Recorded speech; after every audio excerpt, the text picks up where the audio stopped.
Hi guys, welcome back. It is the Lore Love Tells. Welcome with your host Trin.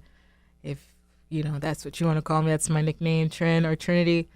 So I want to mention something. Last week I mentioned that I was gonna be working on an episode regarding music signifiers, stuff like that.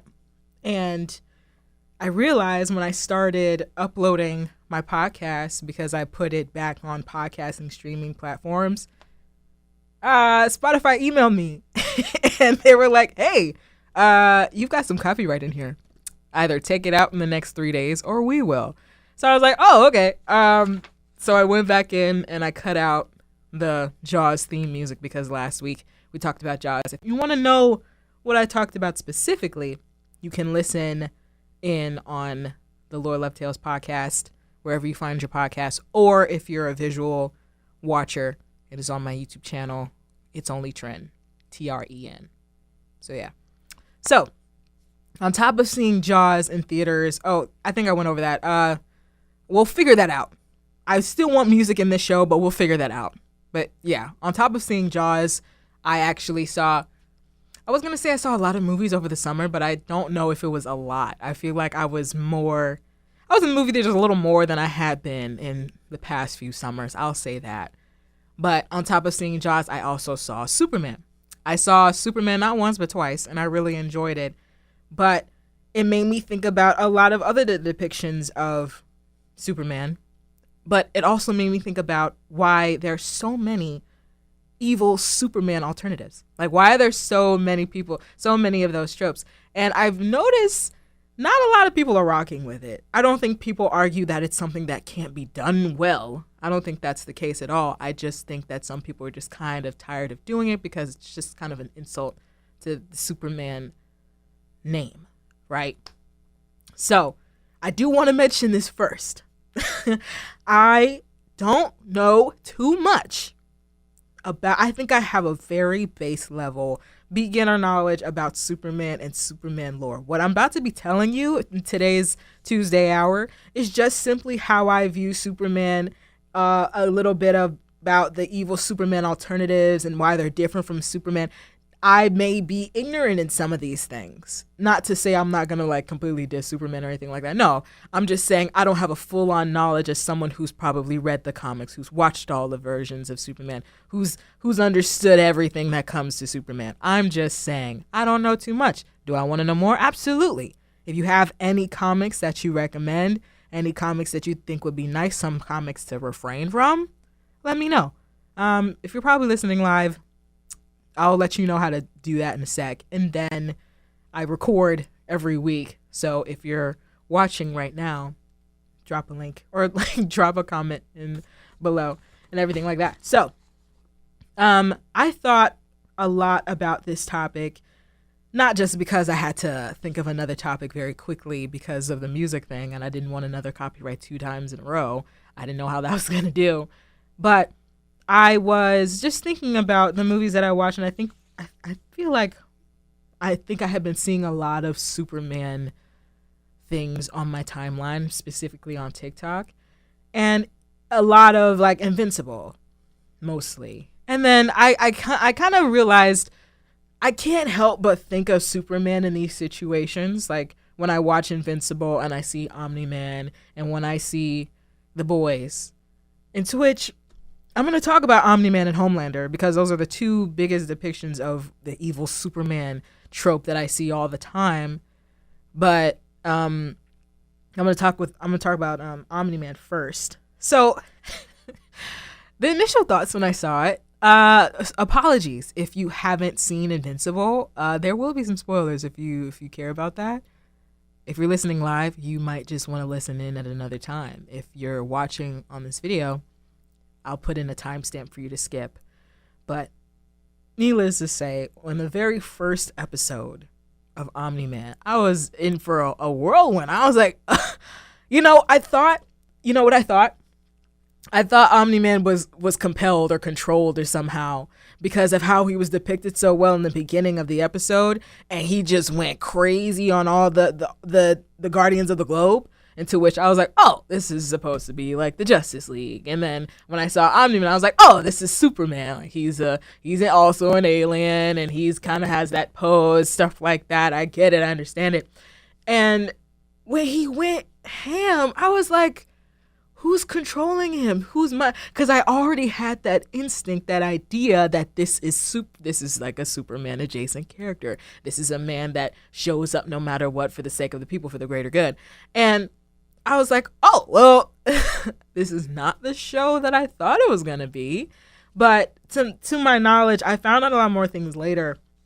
So there, of course, in my episodes, I usually cite some things, and when I do my little research stuff, I more so do research in like secondary, tertiary sources, and what I like to hear from the people. But then I also do my own research, which I find sources from the actual writers, the producers. If there's a podcast of them talking about the show, I look into stuff like that and everything in that nature. So with Omni-Man, his demeanor, where he came from, when he came, because he's a Viltrumite, he was, I wouldn't say programmed, but his mindset is to kill everything that he considers quote unquote weak. So he's damaged so much in his life at one point of the show where he's just completely changed the entire image of himself that he has portrayed for so long, and betrayed so many people, not even just the people, but his family as well. And what I thought was so disappointing, to this day it's super disappointing, is the fact that I always hate this. I hate this part of this part of the show. I was so just bamboozled by the fact that he called not just the mother of his child, but his wife a pet. I was like, are you serious? Are you serious? Not only was this woman capable of being with you, because she really had no idea what you were capable of, and showing you what it was like to be an Earthling. Not only did she invest so much time, she also built a family with you, and all you have to say is that she was a pet. Now we've been seeing the line of transition. His character, he's getting redeemed. However, that's still in the back of my mind, and I'm like, you just called this woman a pet. Like, oh, you're bogus. I still think about that. I still think about that all the time. And I don't know what it is, but until that part where he was on the ship and he was like, I think I miss my wife, I was like, oh no, you don't get to miss your wife after you call her a pet. What are you talking about? And it just so happens to be at the point where she's starting to get over him, and she's getting into a new life with a new normal, regular human being, to a point where he's like, oh, I miss my wife. You had another wife too afterwards. Is it that one you were talking about? Anyway, what I feel like, his perspective completely changed with that said wife I just told you about. The second wife that he had was a Thraxan. They're a specific alien, of course, just a fictitious alien in the show. Who knows, actually? We don't know. Just kidding. I don't know. Their lifespan, I would kind of argue would be the same as about like a fruit fly or a regular fly, any fly. Their lifespan is about 9 to 12 months. And of course, that's not a long life to live. So not only do they live like relatively short, their life is just completely expedited. They may have been born today, but in a week they look like they're 15, something like that. And with that being said, when he kind of exiled himself after he just completely annihilated his firstborn son, what's 17 more years, if you know that, yeah. He went,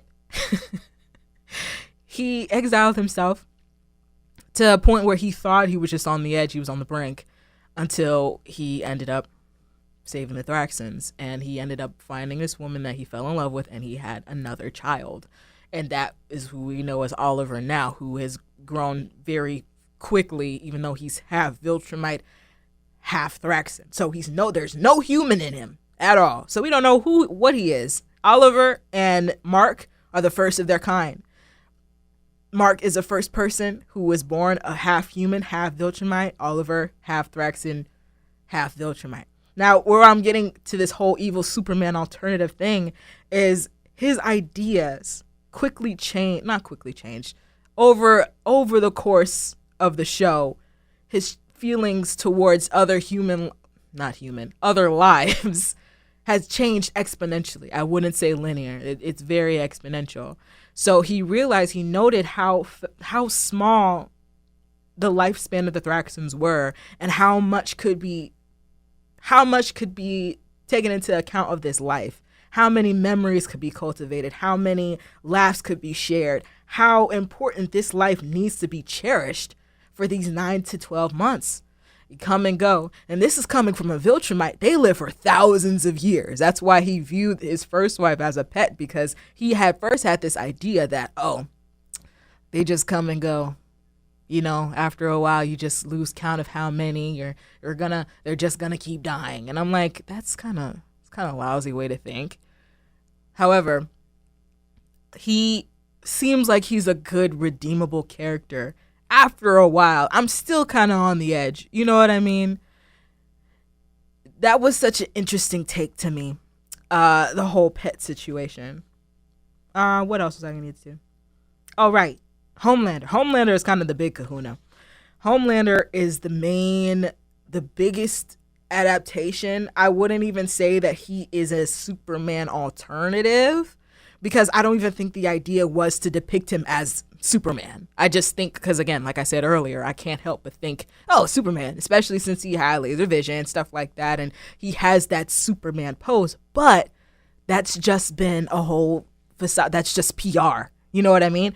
I looked into, if you want to watch this video that I'm about to cite, write it down, or like look it up in YouTube and just like watch a couple seconds of it. I don't know. This video called The Dark Psychology of Homelander, and it is by J Wisdom. It's just the letter J and then Wisdom. And it goes in 30 minutes about, of course, the psychology and the mental landscape of Homelander. I wanted to look more into Homelander and The Boys because I'm going to be honest, I didn't finish The Boys. Look, I'm sorry. I think the most that I remember with The Boys was just the fact, okay, the Deep got back into the Seven. Stormfront, she got, and then the son, Homelander's son, has been revealed, but he did something real bad to the point where it is just the whole thing. But morally, all this stuff was just like, I'm sorry, I don't think I can stomach this. And you're probably thinking, like, if you watched all of Invincible, then I feel like you could have stomached this. However, it's a different kind of thing. Invincible's animated. The Boys is live action. And some of this stuff just felt like, what am I watching? I'm not watching this. Sorry. I just couldn't get into it. And it's to a point where if a character doesn't seem like they're going in a different direction than when they were originally introduced, I'm not sticking around. I had this conversation in my class today because, I've had classes all day. Super tired, but it's super good. Anyway, I was having a conversation about how I really cherish contextually dependent characters that are well-rounded.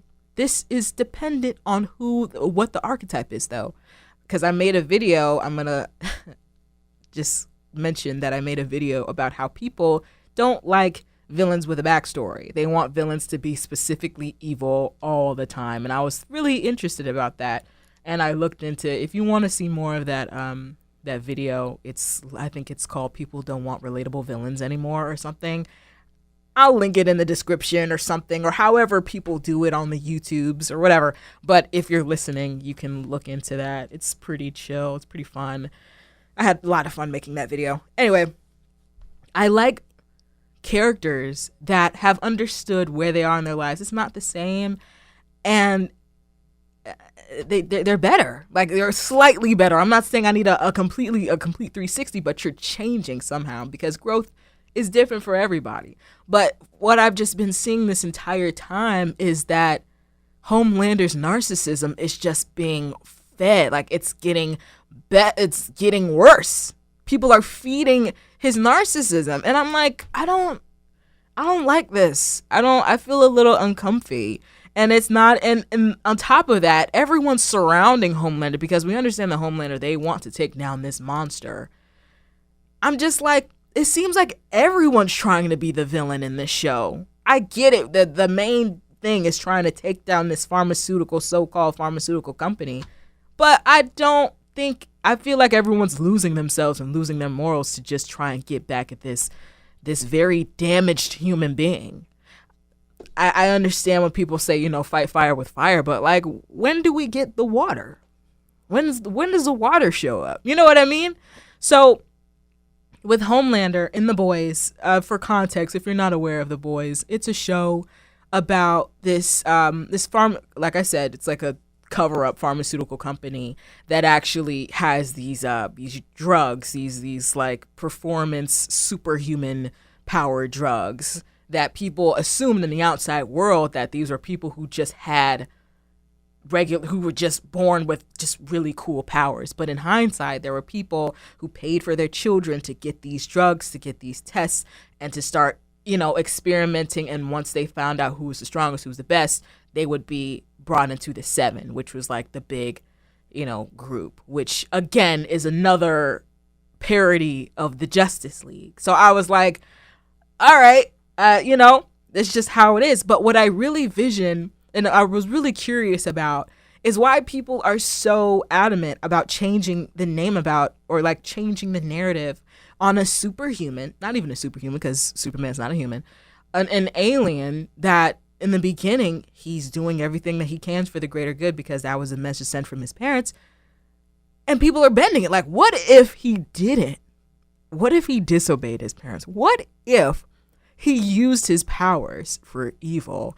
What if he did that? And I think to a lot of Superman super fans, that's just like not, it's disrespecting Superman and the entire trope, who he is as Superman.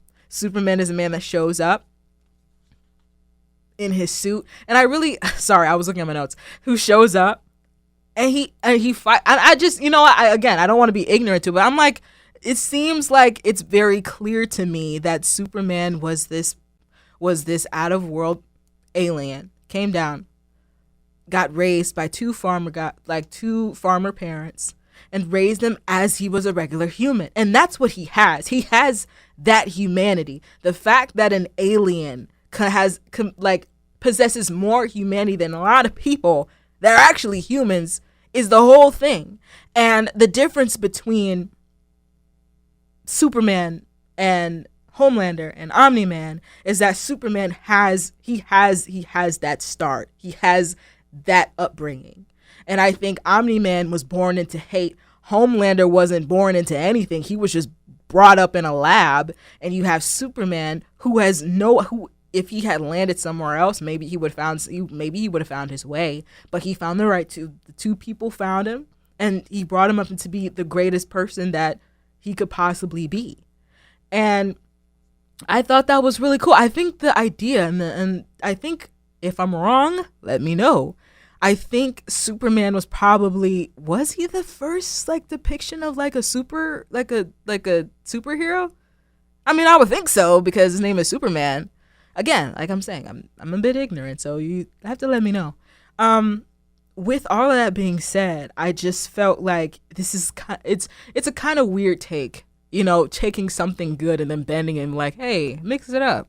What if he hated everybody instead of having a no-kill rule? What if he killed everyone? And I was just like, why can't we just let things be a good thing? I mean, I get it. That's a compelling story, I guess. And it can be done very well. But Homelander and all of the characters in the show, I will say, for you to make a show and to have me sit with myself and be like, I don't think I can watch this. I don't feel good watching this. This makes me feel uncomfy. A lot of the acts done in this show just didn't seem well. I didn't really sit well with them.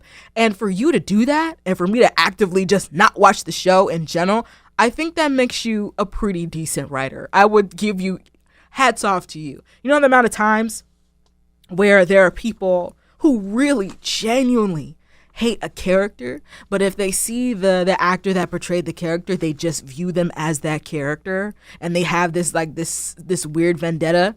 It's a character, but they acted and they portrayed it so well that all I can see is your character, which is dangerous. Yes. But I don't know, that just made me not watch the show. So I would say that is some really good writing. I will give you hats off to you, because there are a lot of people who continue watching the show who continue to stomach a lot of the stuff that goes through that show. And I'm like, kudos to you. You got that.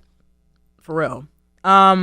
More into the dark psychology. I told you Homelander was kind of the big kahuna, because this quote unquote evil Superman alternative is really what made me think about, just made me think of Homelander, because people argue that he's a really good written character. He's not a great person, but his character is written really well. When I told you in a little bit ago that he was brought up in a lab. So he does not have any of that experience. He does not have the motherly love. He doesn't have any of those parental teachings at all. He was just brought up in a lab. He was prodded. He was thrown in a room, and I think it was like a big oven, and they had him just like his skin being burned and stuff like that. And they just wanted to see if he would actually react, because when he was born, I think he ended up killing his mom, not intentionally, but he was a baby. He had no idea what he was capable of, and he like lasered. I think he was still in the womb, and I was like, wow, this is crazy. So of course people will be afraid of what he was really capable of if he did that when he was a baby, and what could he have done? And I think that was just like maybe the perfect foreshadow, because Homelander at one point, we realized what his biggest weakness is just, well, his biggest weakness was Madeline. But if we we go into the iceberg, we understand that all he has ever wanted was just to be seen. Sorry, BoJack Horseman reference. All I'm saying is he's been in a situation where he's never gotten the love that he's always wanted, and people have made not a mimicry of it, but I can remember from when I was watching the show, he had I'd say was it like a promo or something? Yeah, they were trying to campaign to have supers, or like soups, that's what they call them, in the military, to band with them in the military. And they had to make videos and I wouldn't say test. I think it was just like behind the scenes. They wanted to know his life, kind of like documentary kind of format. And they just completely fabricated Homelander's upbringing, and he had to just fake the entirety of his life. And I think the only thing that he did have was I think it was like a blanket or something like that. But the house that he grew up in, the pictures that he had, none of them were real. He's only known being in a lab, and he never had that love. So when he goes out and he tries to be this quote unquote hero, cameras away, he doesn't care. He doesn't have anything to lose. So he's had so much PR training when he knows exactly what to say. He knows exactly what to do. You guys are the real heroes, right? And it's even down to the Superman pose, the Superman pose that he has and he does all the time, which is, I think that's been scientifically proven to boost more confidence if you do it for a specific amount of time. If you watch Grey's Anatomy, the character Amelia Shepard, she's a neurosurgeon. She's been seen in the show to do that, just stand in the Superman pose for however long the song that she wants, so that she can feel like she can perform better before she does a surgery or a big operation. So it's even still, you have this image, you have this idea that hope is here, hope is Homelander, which is very scary to think about, because it really just kind of puts this idea that whoever we have, for Homelander, he's got all the power. He's got so much, he's got superpowers. He's got super strength. He can hear your heartbeat, all this. And I was like, really? This is why didn't want to, when I watched this, I was like, Sue? They didn't, but I digress. I don't know the legalistics or the the legalities or all that stuff when they see like, oh, that sounds like looks like Superman but in a different format. However, you can tell the characters are very different. However, he was engineered to seek validation, to always do what he was told, and he was always just gonna show up and be that person. He was always gonna show up and be the number one superhero. But when somebody questions his authority, when somebody challenges him, all he has to do is he just resorts to violence. He goes into manipulating you. He'll try and find a way to get at you somehow, or he'll try to what's the word I'm looking for? Not blindsided. I don't know. It'll come to me like randomly when I'm like asleep, and I'm like, oh, that's the word.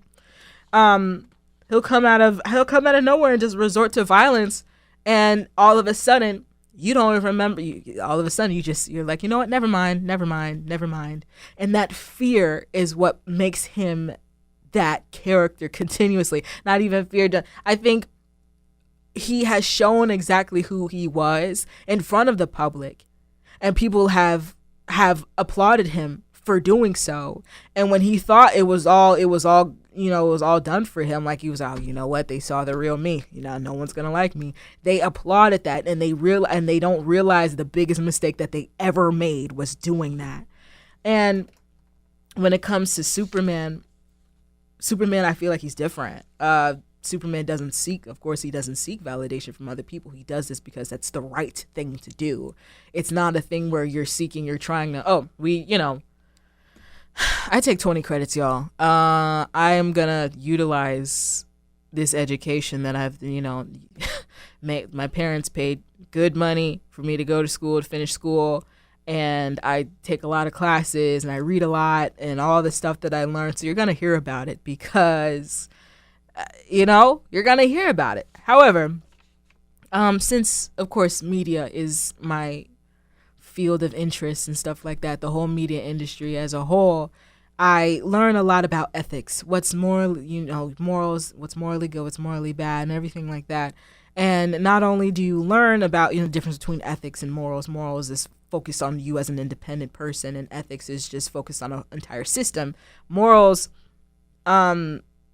what feels right to you. So I won't lie, in black and white, there's some times, some lectures that I have in class when you're looking outside of it, you're just kind of talking about what's good. Is that morally good? Like, is it right? But is it ethical? But do you think, it's just a lot of that.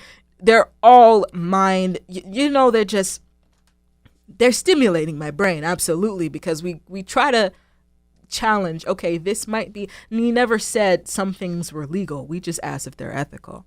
Some things are not legal at all, but are they ethical? We don't know, And with that, you learn a lot about a good chunk of philosophers, from Socrates, Aristotle, Plato, Kant.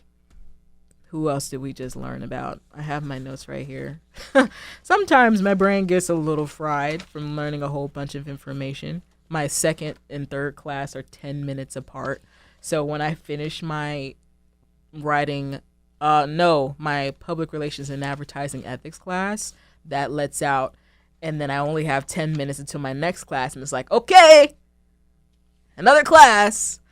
So we learn, of course, like I say all that to say this, is that we learn about ethics, and specifically Kant. I hope it's Kant. If you have Immanuel Kant, he believes that, in ethics you learn the most about Kant, more so Socrates and everything else. We're learning about women philosophers next week, which I'm really excited about. Actually, Thursday. I don't know. Anyway, you understand that some philosophers believed that you have to treat people to an end and not a means to an end. Because treating someone a means to an end, you're just using someone for your greater good. You're using people as tools to give you the higher ground instead of an end. You know what I mean? So what, of course, Homelander has done has been treating everyone as a means to an end. He's been utilizing the media. He's been changing the media, changing the narrative of how people view him from from partnering up with Stormfront and changing how he's been viewed on the media with memes and different things of that nature, trying to say the right things so that he can have his numbers, his approval ratings can go higher so he can be the best one, using means to an end. So, which in opposition to Superman, he never did that for approval. Again, he grew up realizing what was good and what was bad. And I think that's a really cool thing. So we're going to go on a commercial break really quick. And once we come back, we're going to talk about James Gunn and his depiction of Superman. So I'll be right back after these messages.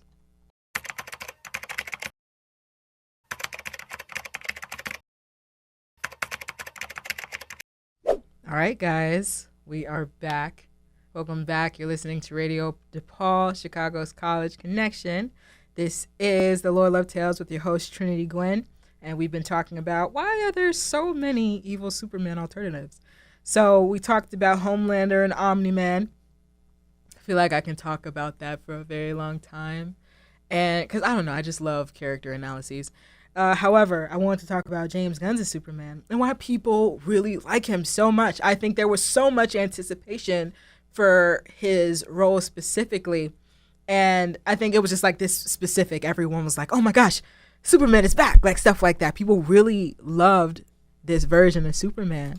And I wanted to know why. I mean, I understand, like understandably so. I think it was I think the movie was pretty good. I think, honestly, if I was like, oh my God, if I knew more about Superman from the comics to watching all the other depictions and all the different, different actors portraying Superman, I would probably appreciate it a lot more than I do now. I really enjoyed the movie.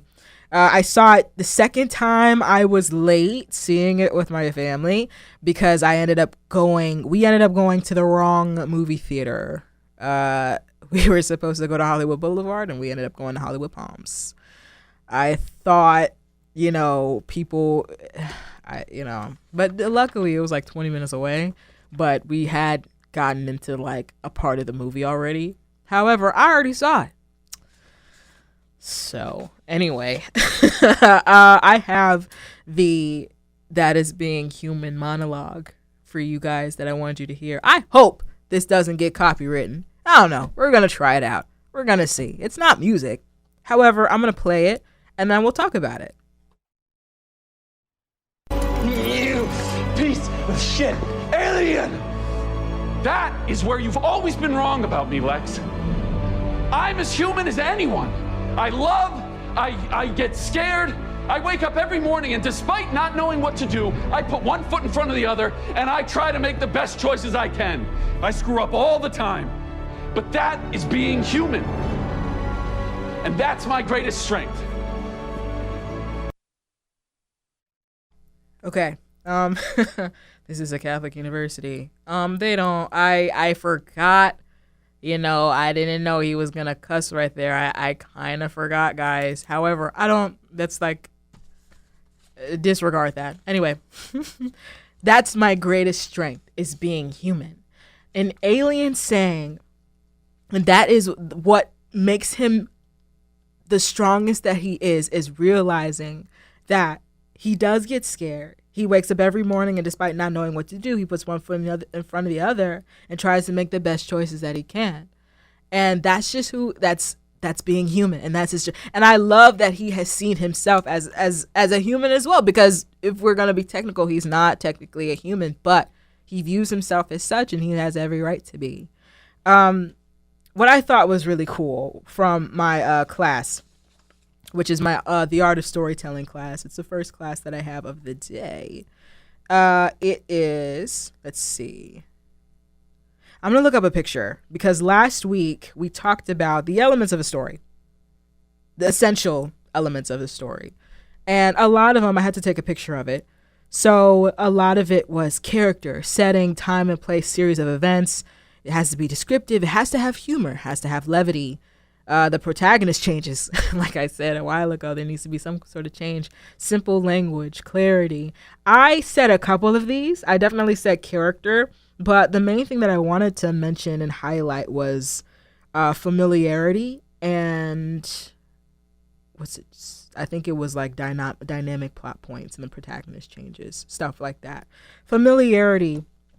And my professor mentioned, she's like, okay, what do you think? What do you mean by familiarity? I said, well, when it comes to art, I said this. I told her, well, I tell the rest of the class as well, that people insert themselves in art to feel more closer to it. So when they see themselves in art, they'll have a better appreciation for it, because this resonates with me. I believe the same things that he believes, and I think this resonates with me. I love this because it speaks to me. I resonate with this. I receive this as something that I live my life, and this is how I view the world. And if we see Superman, one of the best depictions of a superhero, if not the depiction of a superhero, feels this way, and he mentions how being a human is his greatest strength, knowing that he possesses far more other things than what a human does, and he sees himself and he's like, this is my greatest strength, is just being human, then that wins everyone over. Not to say like that's something he wanted to do, but that makes everyone feel so much closer to Superman, because he's of course, like I thought that was beautifully done. A lot of thing that's beautifully done as well in stories that we learn. I love talking about stories for my profession. We learn about underdogs. So in the textbook, well, not textbook, because our professor said that she didn't think she was going to teach this chapter after our class. The book, if you want to get into it, if you're into stories like me, the book is called Storyworthy. Engage, teach, persuade, and change your life through the power of storytelling, by Matthew Dix. That's his name. And in chapter 19, it talks about the 2 ways of telling a hero story. And it mostly talks about how people enjoy rooting for the underdog. And I'm going to read a little part of it. First, human beings love underdog stories. The love for the underdog is universal. Underdogs are supposed to lose, so when to pull out an unexpected or unbelievable victory, our sense of joy is more intense than if that some underdog suffers a crushing defeat. A crushing defeat is expected. An unbelievable win is a surprise. You already know the importance of surprise in storytelling. If you cast yourself as the underdog, your audience will enjoy your success. They will root for you. They will expect you to lose and hope for you to win. We hope for the underdog to win all the time, because we're instantly introduced to the underdog in the most weirdest situation. If we start, usually when we get introduced to the character who's of course the underdog, he's getting bullied. Somebody just threw his lunch out the window. He just got kicked out somewhere, and we're like, okay, well, what's up with that? He just seems like he wasn't doing anything wrong. Okay. What's his story about? We're already compelled. And later further into the little blob that I'm reading, it said, this is why Bruce Willis is outnumbered and barefoot in Die Hard. This is why Star Wars opens on a massive Star Destroyer attacking Princess Leia's tiny rebel ship. Now, this is important. The reason why I stopped there is because it was said that James Gunn, the director of this Superman movie, was that James Gunn wasn't inspired by Marvel. He was inspired by Star Wars. And if you've seen A New Hope, we've got the title sequence, of course, and the title sequence is also in Superman 2025. And then we notice the very first thing that we see, other than the title sequence, other than the blob, the paragraph we get in the front of the movie, in the beginning of the movie, is Superman just getting knocked to the ground. And we're like, whoa, what just happened? What's going on? Superman, get up! Stuff like that. And we're just noticing, okay, he's getting... And ultimately, when I saw the movie, and this was when I saw it the first time, I was like, yo, what's going on? Who is beating him up like this? And I don't know who he's fighting, but I don't like that Superman looks like this. I don't like that he looks like this at all. What's going on? And I immediately started rooting for him, even though we always knew that we were going to root for Superman. That was just it was like an instant reminder that Superman is the hero. But sometimes we view sometimes I wouldn't say Superman. Can we say that Superman is underdog? I'm not sure. Like, you know what I mean? I feel like Superman, I think I asked in my poll, which I keep forgetting to mention. Every week I do like a question or a poll that surrounds the idea, like the topic that I do. Like I already have the topic set in place, but to kind of get that conversation started, I put a little poll or little question on my Instagram. If you want to follow my Instagram, it is Tren, TREN _ Monae, MONAE. It's my middle name. And this week I asked, what was your favorite depiction of Superman or your favorite depiction of Clark Kent? Because I noticed with specifically the Spider-Man conversation that people have a different, they have a favorite not Clark Kent, they have a favorite Peter Parker and a favorite Spider-Man. There was a video that I made a little bit ago, not a little bit, it was probably about a year ago now that I think about it, with my friend Cam. And he asked me this question, and I was scared because I didn't want to, people, a lot of people in this little community, they get in a tizzy. He asked me who was the best Peter Parker and who was the best Spider-Man. I think I mentioned that. I think I said Tobey Maguire. I think I said Tobey Maguire was the best Peter Parker and Andrew Garfield was the best Spider-Man. I think I said that. But I'm definitely 100% sure that I said Tobey Maguire was the best Peter Parker. You know what? No, I did say Andrew Garfield was the best Spider-Man and Tobey Maguire was the best Peter Parker. Yes, I did say that. Take that information to what you will.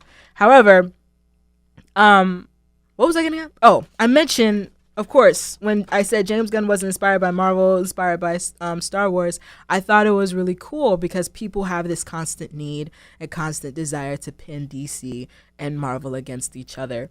And I think it was just, I don't know, I thought that was more of a refreshing take. Maybe people in DC mention other inspirations and has nothing to do with Marvel. Again, I'm ignorant.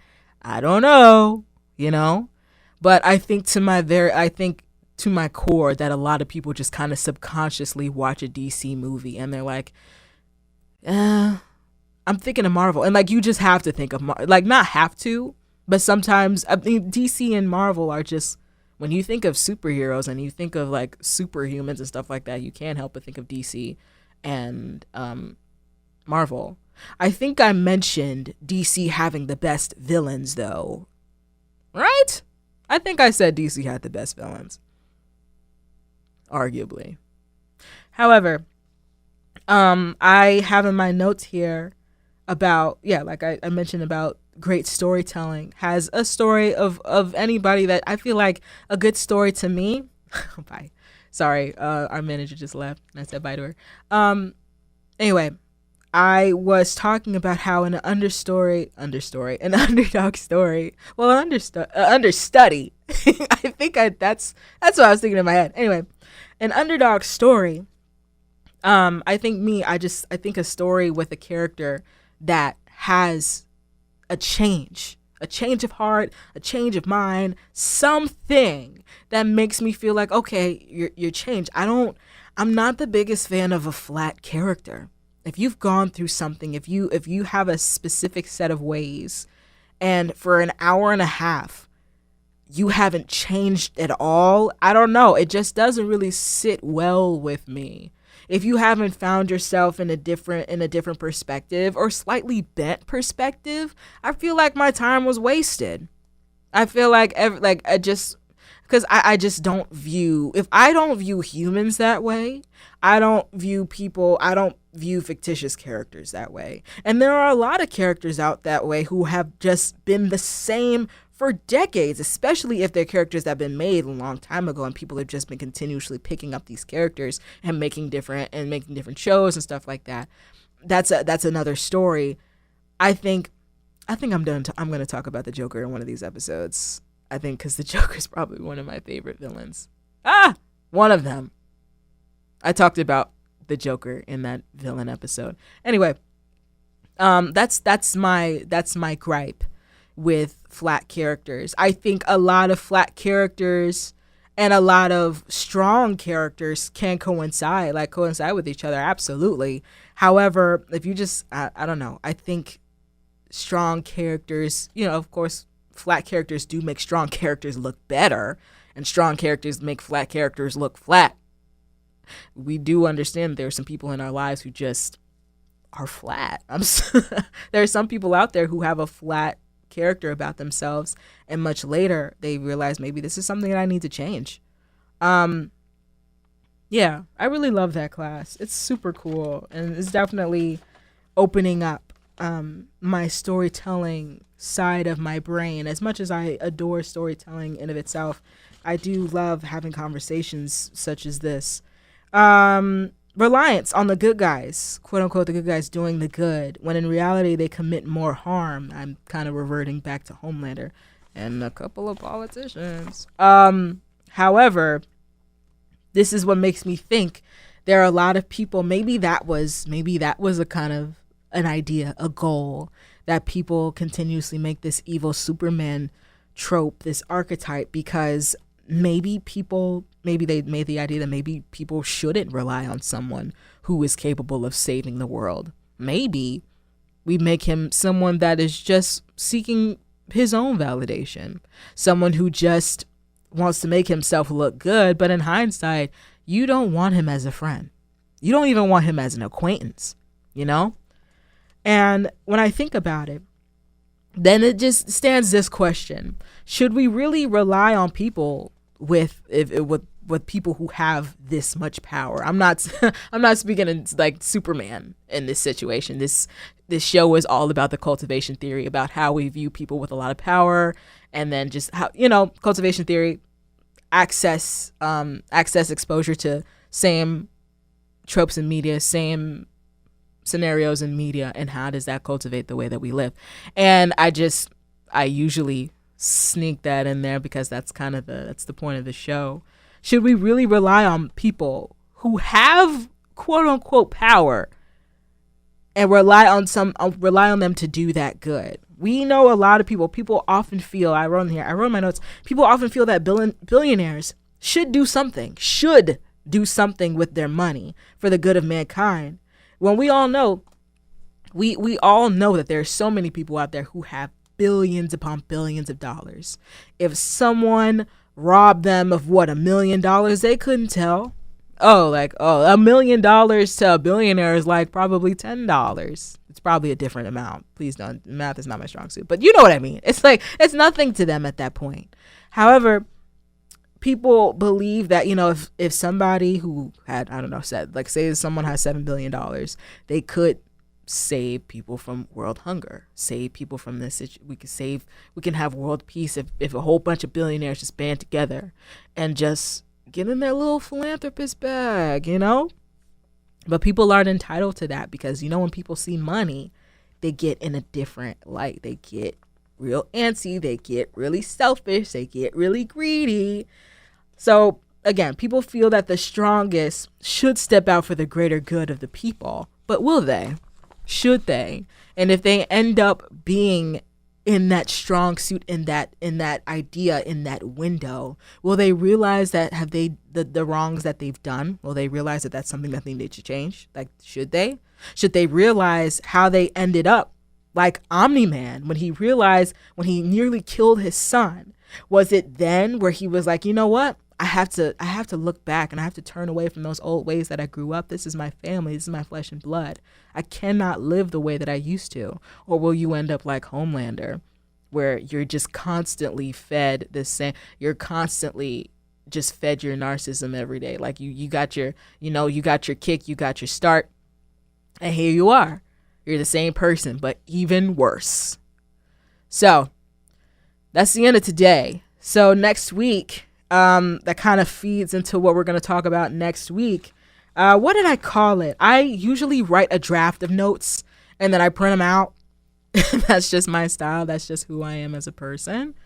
So I'm a punk rocker. Yes, I am. I'm actually going to play that song on the way out, because why would we talk about James Gunn Superman and not play Punk Rocker by Teddy Bears?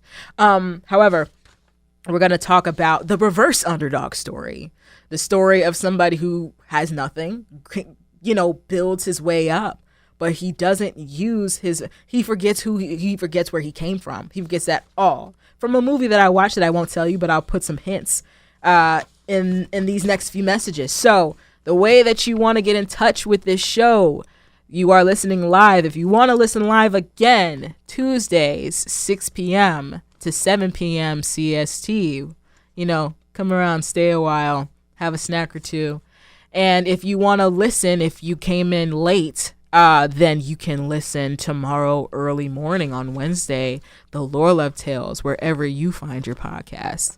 And if you're a visual watcher, if you like watching YouTube podcasts, you will be able to see that. I post my recordings of my podcast every Sunday at noon. And if you want to be a part of the polls, if you want to be a part of these storytelling conversations, you can reach me and reach those conversations on my Instagram, which is Tren, TREN _MONAE. My YouTube channel is It's Only Tren. It's all one word. It's all undercase. So yeah, I'm going to play out Punk Rocker, and I'll see you guys. Bye.